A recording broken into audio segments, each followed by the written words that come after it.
welcome the delegation from the Export Development Canada.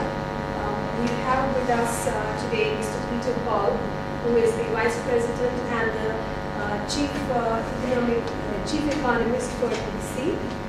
We have Mr. Vaibhav Agarwal, who is the Regional Manager, and Ms. Neha Subramanian, who is the Associate Regional Manager at EDC. So I, on behalf of FDI, I extend a very warm welcome to all of you over here. Thank you so much for coming. Okay.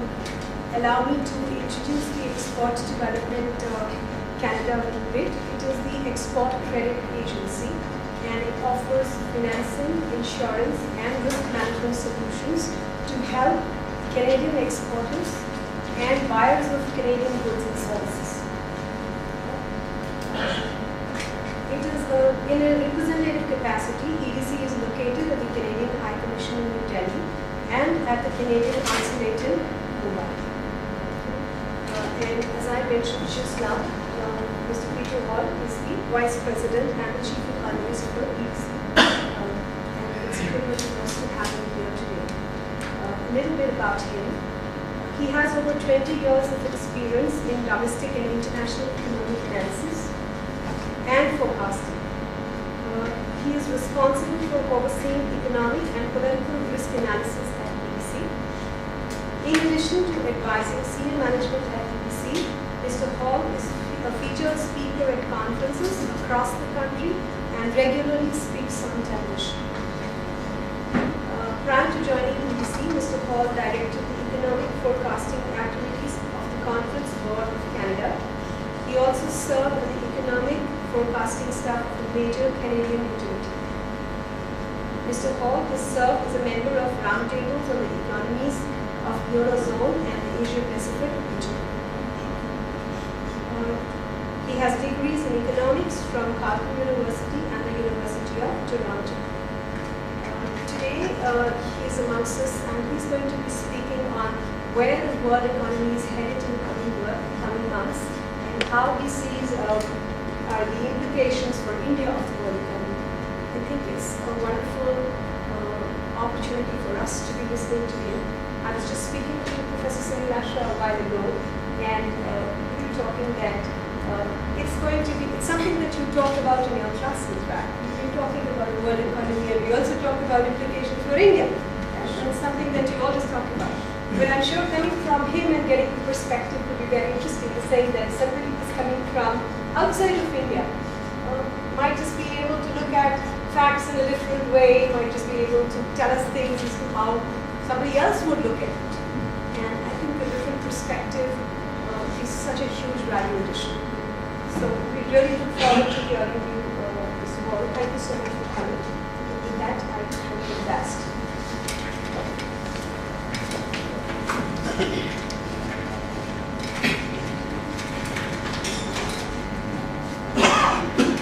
Thank you very much for a very kind welcome.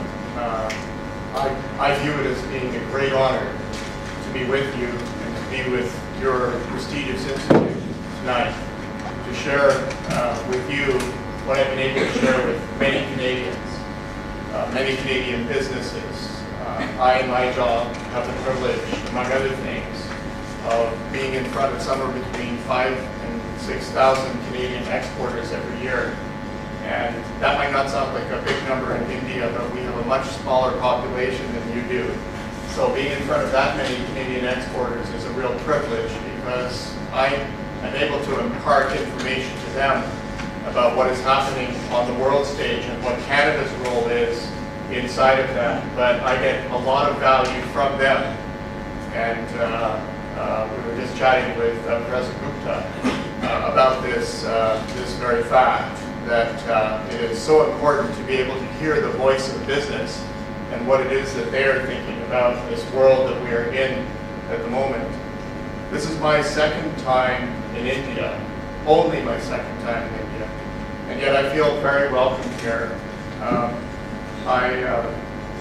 I'm very excited about your economy, and I can get myself into a little bit of trouble by saying this, but of all the economies outside of my own home economy in the world, I am most excited about the future of India. Now, many others say the same thing as well, and might think, well, that's a nice thing to say, and that's probably a polite thing to say while I am here. I would get in a lot of trouble in Ottawa for saying that because, of course, Ottawa has the embassies of every nation in the world that we do business with, and all of them except the High Commission of India would be very annoyed with me for choosing a favorite. So let's please keep that between ourselves, although I guess it's going to be all over YouTube in a matter of minutes. I am very excited about the Indian economy, and yet quite apart from my own feelings, and I have good reasons for having these feelings. India, more importantly, has caught the attention of my country.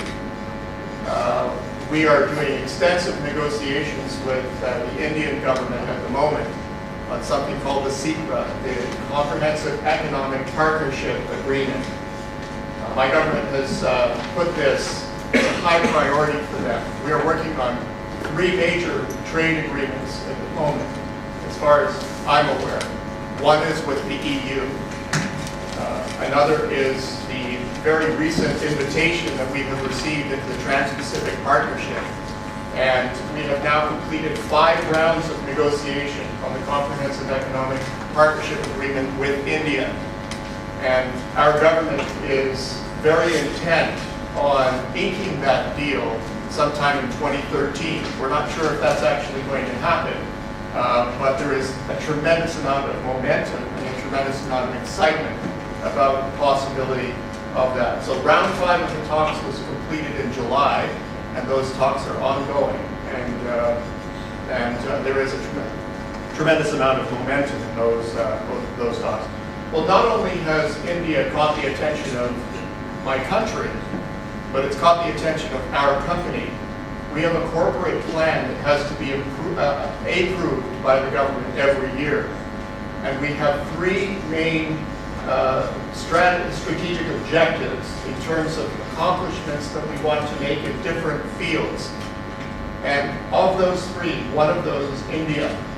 So not only have I told you that this is my most exciting economy in the world, but it's the only economy that gets mentioned inside of Export Development Canada's corporate plan. So there's a huge commitment at the government level and at our corporation level, all surrounding the Indian economy. My group at EDC is responsible for doing economic and political risk analysis. So we analyze the entire world. We're responsible for creating economic information that we impart to our corporation for the corporate plan, to Canadian exporters around the country, and we are also responsible for doing risk ratings of those countries that inform our own transaction process. So we're very tied in to the actual business transaction process. Not every transaction, but ones that involve ratings, best ratings for the country and for corporate ratings inside of the country when those are relevant. So we're very tied into this process as well. And it's, again, very dangerous for us to pick favorites, but we are very excited as well as a team about the Indian economy. Why all of this excitement? Well, one might look at the Indian economy at the moment and say, maybe there's not a whole lot to be excited about. This nascent downturn that has hit the Indian economy is causing a lot of worry. It's causing a lot of worry amongst Canadian exporters. In fact, it's not just concerning India, it's concerning the large emerging markets in general, because they have been decelerating in terms of these aggressive growth rates, and that deceleration has been synchronized. So that has led to fears among the business community who don't have time to do the deep analysis of these countries that there is something systemically wrong with the world economy that's affecting emerging markets. Well, what I tell them out on the road is these downturns may be synchronized, but they're happening for very different reasons. So with that as a bit of context, I don't think I can say anything more about the Indian economy before I give you impressions of where we think the world economy is at the moment. Now, there are many opinions about the world economy. I'm sure you've debated them, and you've heard eminent scholars talk about what's going on in the world economy. So I'm one voice among many that has a perspective on the world economy, and yet I will say that our forecasting accuracy record over this very tumultuous period of time has been quite good. So every economist is going to tell you that in retrospect, I got it all right. And I'm not trying to sound, it's very uncharacteristic actually for a Canadian to brag about what it can do. We're usually very quiet people. So I'm only saying that to lend some credence to the story that I'm going to tell you about now, because as a forecaster, you mind if I step out from behind here?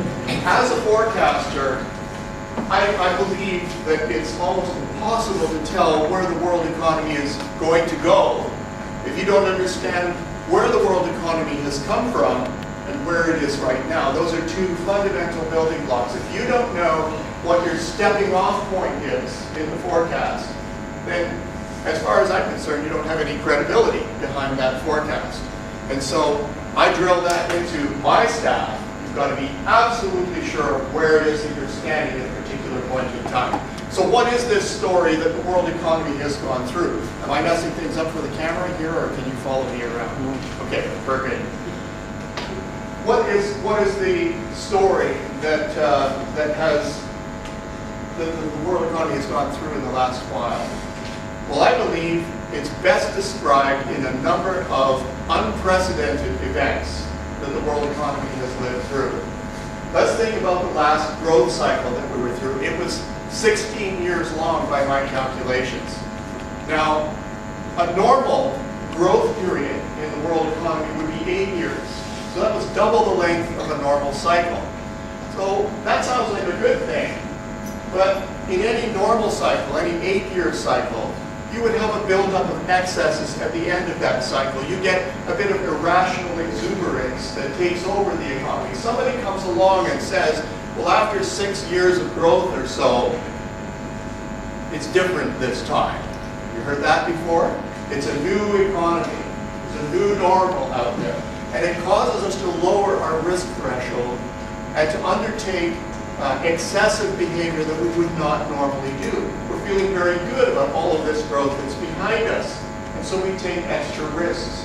But when you have a 16-year cycle, you don't just get double the amount of excess. Those excesses grow exponentially. So the world economy saw a 5-year period of time right at the end of that growth cycle where we were in pure excess. Now, what was different about the buildup of excess this time was it was not localized, because over that 16-year period of time, there was an exponential growth in globalization. Now, what did that globalization do? It took a consumption excess in one country and made it a production excess in other countries. So an American excess de facto became a Chinese excess. And everybody participated in this excess. Well, if that's an unprecedented event, I think our count is up to 3 unprecedented events. The first is the length of the cycle. The second is the unprecedented buildup of excess. The third is the fact that that was exported everywhere. The fourth unprecedented, at least in our time, was the correction that came about as a result of that excess, the largest drop in global output that we had seen since the Great Depression. Well, what's unique about that tumble in activity is we never react very well to a drop in global activity, but we've had these cycles for long enough that, we've gotten used to them. Except when you have a 16-year growth cycle, that's a large part of anybody's career, 16 years. So many had entered the world economy, let's say at the near end of that, and all they had known for 16 years or 15 or